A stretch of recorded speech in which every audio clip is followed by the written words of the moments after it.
Prop ٹیک میں data جسے اکثر نیا تیل کہا جاتا ہے، کمپنیوں کے لیے یہ بھی ڈیٹا سب سے قیمتی اثاثہ ہے۔ ہر سرچ، ہر کلک اور ہر اشتہار دراصل مارکیٹ کے رجحانات کے بارے میں معلومات فراہم کرتا ہے۔ انہی معلومات کی بنیاد پر کمپنیاں یہ اندازہ لگاتی ہیں کہ کس شہر میں کون سا علاقہ تیزی سے ترقی کر رہا ہے اور کہاں سرمایہ کاری کے زیادہ امکانات ہیں۔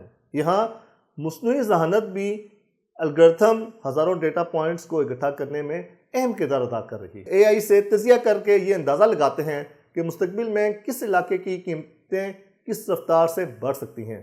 مثال کے طور پر کسی علاقے کے قریب نئی سڑک، میٹرو لائن یا صنعتی زون بننے والا ہو تو اے آئی سسٹم سے اور دیگر معاشی عوامل کو ساتھ ملا کر قیمتوں کے ممکنہ رجحانات کا اندازہ لگایا جا سکتا ہے۔ لیکن کہانی صرف ڈیٹا اور ویب سائٹس تک محدود نہیں، اس کا اگلا مرحلہ بلاک چین ٹیکنالوجی سے جڑا ہے۔